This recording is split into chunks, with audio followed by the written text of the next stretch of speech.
Pengertian Helenisme. Helenisme diambil dari bahasa Yunani kuno. Hellenisin yang berarti berbicara atau berkelakuan seperti orang Yunani. Helenisme klasik, yaitu kebudayaan Yunani yang berkembang pada abad ke-6 dan ke-5 sebelum Masehi.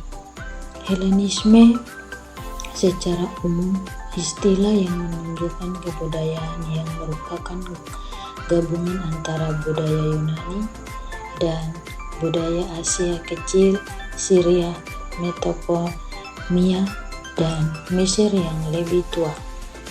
Helenisme dibagi menjadi dua, fase Helenisme dan fase Helenisme Romawi. Fase Helenisme adalah fase yang ketika pemikiran filsafat hanya dimiliki oleh orang-orang Yunani. Adapun fase Helenisme Romawi ialah fase yang sudah datang sesudah fase Helenisme dan meliputi semua pemikiran filsafat yang ada pada masa kerajaan Romawi, yang ikut serta membicarakan peninggalan pikiran Yunani, antara lain pemikiran Romawi di barat dan di timur yang ada di Mesir dan di Syria. 3 fenomena mengenai masa Helenisme. 1. Dalam konteks agama. Sepanjang masa Helenisme, pembentukan agama baru dilakukan dengan muatan ajaran mengenai bagaimana umat manusia dapat terlepas dari kematian. Dengan menerima ajaran dan menjalankan ritual-ritual tertentu, orang percaya dapat mengharapkan keabadian jiwa dan kehidupan yang kekal. Suatu wawasan menyangkut hakikat sejati alam semesta dapat menjadi sama pentingnya dengan upacara agama untuk mendapatkan keselamatan. 2. Dalam konteks filsafat. Dalam konteks ini, filsafat bergerak mendekat ke arah keselamatan dan ketenangan. Filsafat juga harus membebaskan manusia dari pesimisme dan rasa takut akan kematian.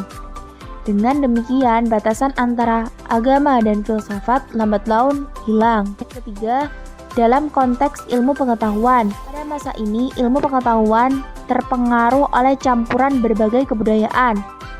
Kota Alexandria dijadikan sebagai tempat pertemuan antara timur dan barat, sedangkan Athena tetap merupakan pusat filsafat yang masih menjalankan ajaran-ajaran filsafat Plato dan Aristoteles. Aliran-aliran Helenisme. Yang pertama yaitu natural filosofi dengan Demokritus sebagai tokohnya dan filosof-filosof Ionia yang menghargai alam dan wujud benda setinggi-tingginya. Yang kedua yaitu aliran ketuhanan yang mengakui zat-zat yang metafisik, diwakili oleh aliran Elea dan Socrates yang mengatakan bahwa sumber alam indrawi adalah sesuatu yang berada di luarnya. Yang ketiga yaitu aliran mistik dengan Pythagoras sebagai tokohnya yang bermaksud memperkecil atau mengingkari nilai alam indrawi. Yang keempat yaitu aliran kemanusiaan yang menghargai manusia setinggi-tingginya dan mengakui kesanggupannya untuk mencapai pengetahuan, serta menganggap manusia sebagai ukuran kebenaran. Tokoh-tokoh pada masa Helenisme. Epikurisme sesuai dengan namanya Epikurisme, berarti aliran yang diusung oleh Epikuros. Epikuros pada tahun 341 sampai 271 sebelum Masehi, lahir di Samos dan mendapatkan pendidikan di Athena. Ia mendapat pengaruh dari ajaran Demokritos dan Aristopos. Pokok ajaran Epikuros adalah bagaimana agar manusia itu dapat dalam hidupnya bahagia.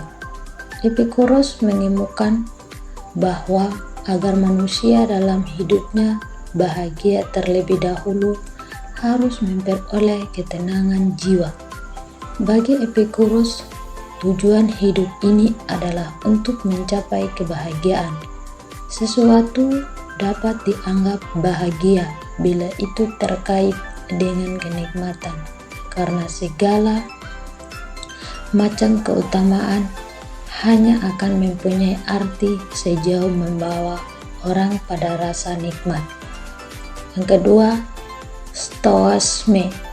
Tokoh dari Stoasme adalah Zenon pada tahun 366 sampai 264 sebelum Masehi.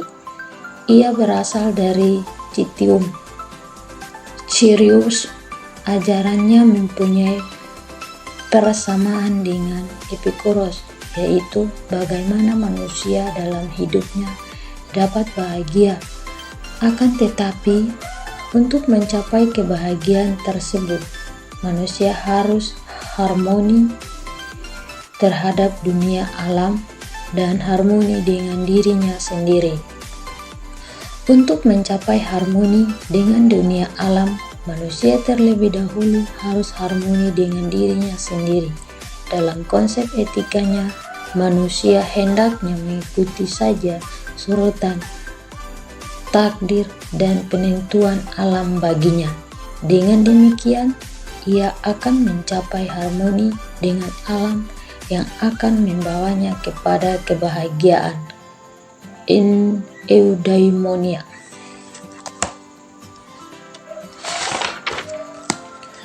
Dan yang ketiga, skepticisme. Pire adalah tokoh dari aliran skeptisme. Pada tahun 350 sampai 270 sebelum Masehi, memiliki pokok ajaran yang tidak berbeda dengan aliran Epicurisme dan Stoicisme, yaitu bagaimana cara manusia agar dapat hidup berbahagia. Di dalam ajaran ini, syarat mencapai kebahagiaan adalah manusia perlu untuk tidak mengambil keputusan karena orang yang tidak pernah keliru. Dengan demikian, orang yang bijaksana adalah orang yang selalu ragu-ragu. Dengan ragu-ragu itu, orang akan tidak pernah keliru. Dan yang keempat, Neoplatonisme. Plotinus dan Ammonius Saccas adalah tokoh terpenting dalam aliran ini. Plotinus pada tahun 204 dan sampai 270 lahir di Leukopolis, Mesir. Pemikiran filsafatnya dipengaruhi oleh Plato dan Aristoteles.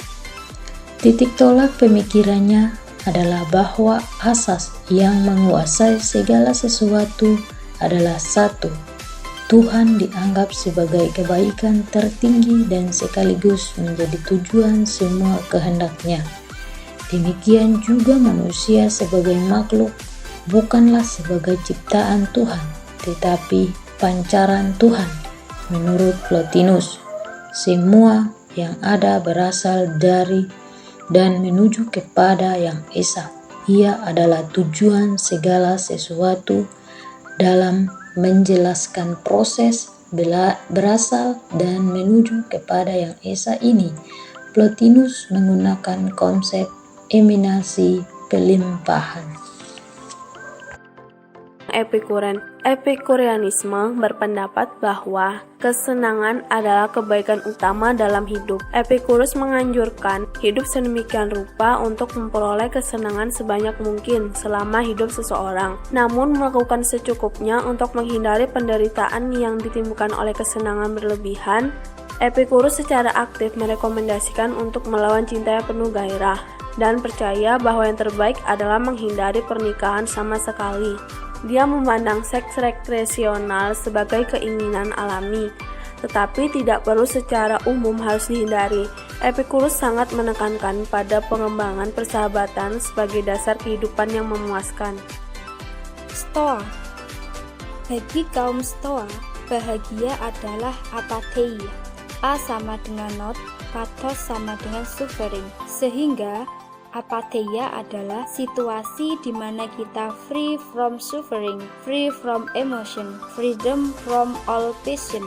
Kebahagiaan bagi kaum Stoa adalah tidak adanya penderitaan emosi saat kita tidak diganggu oleh nafsu-nafsu seperti amarah, kecewa, rasa pahit, dan rasa iri hati.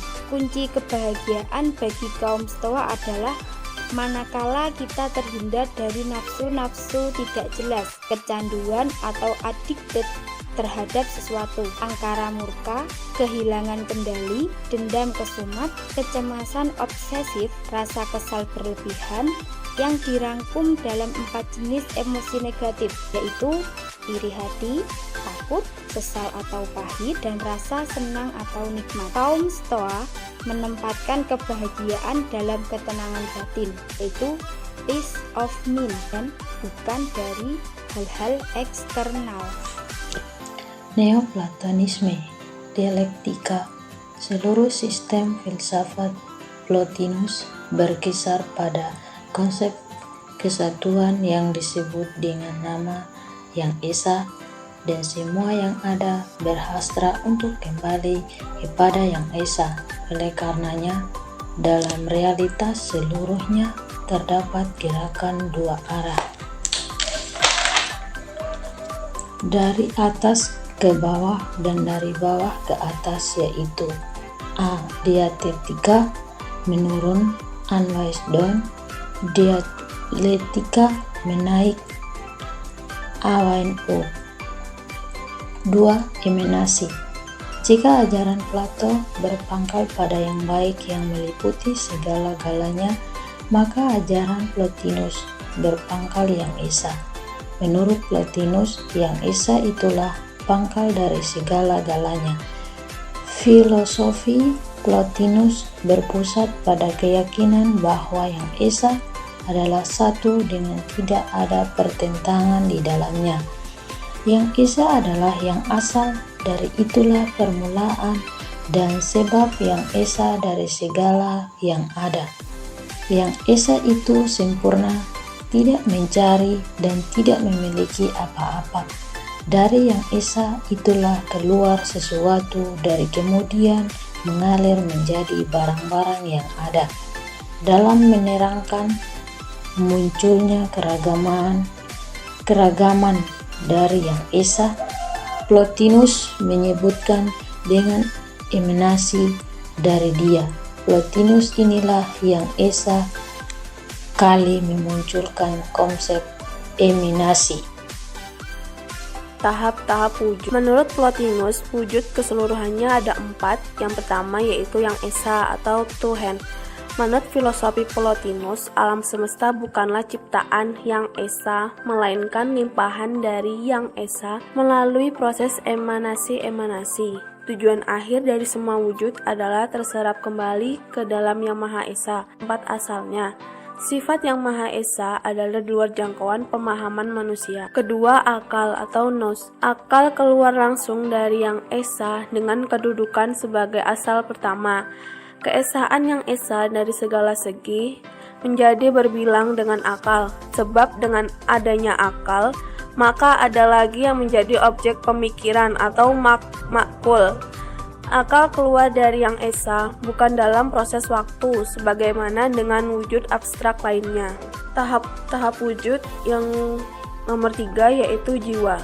Adanya tingkatan-tingkatan wujud ini menyebabkan Plotinus mengatakan adanya 2 macam jiwa, yaitu A. Jiwa yang tidak berhubungan langsung dengan alam indrawi, yaitu jiwa yang dekat dengan akal. B. Jiwa yang merupakan wakil jiwa yang esa, yang menjadikan alam indrawi dan disebut tabiat alam ini. Jiwa adalah wakil akal dalam memelihara dan mempengaruhi alam di bawahnya, dan sebagaimana akal itu sendiri menjadi wakil yang esa. Karenanya, Plotinus mengharuskan alam materi ini mensyukuri akal, bukan mensyukuri jiwa atas nikmat wujud yang diberikan kepadanya. Tahap-tahap wujud yang terakhir yaitu materi. Tingkatan alam materi adalah sesudah alam jiwa. dan menjadi asal atau sumber bagi alam lahir ini. Atau dengan kata lain, alam ini adalah refleksinya, sebab materi tersebut adalah di luar hakikat, disebabkan oleh ketidaksempurnaannya, sedangkan alam abstrak semuanya adalah hakikat. Demikian pula halnya dengan alam ini, ia tidak mempunyai hakikat yang tidak sempurna. Hakikat dan kesempurnaan yang ada padanya hanyalah bayangan belaka, atau salinan dari alam abstrak. Pikiran Plotinus terhadap materi tersebut bertemu dengan pikiran Plato. Pada bukunya Timaeus, Plato mengatakan bahwa materi sebagai pihak yang berhadapan dengan akal merupakan faktor kedua dalam kejadian alam ini.